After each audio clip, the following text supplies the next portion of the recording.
د افغانستان د اسلامي امارت د پخواني ویاند، لیکوال، شاعر او فرهنګي شخصیت ارواښاد ملا عبدالحی مطمئن یادغونډې ته ستړي مشي. مطمئن صاحب سخت ژمن و خپل دین ته، ارزښتونو ته، د افغانستان ګټو ته، امارت ته، د دې صف یووالي ته.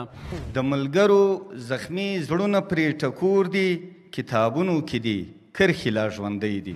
مانو په عذر ویلو باندې پیل وکړو، وار له واره راته ویلې وایي عذرونه نه چلېږي، دا دوه دانه ټلیفونونه ورسره یو سرایه ټلیفون یو وړکی ټلیفون دا یې راواچول، وایي دا رقم چلانېږي دا رقم چلانېږي. مسافر یما نگاره ناز مې واخله، ورکه کړې مې ده لاره ناز مې واخله.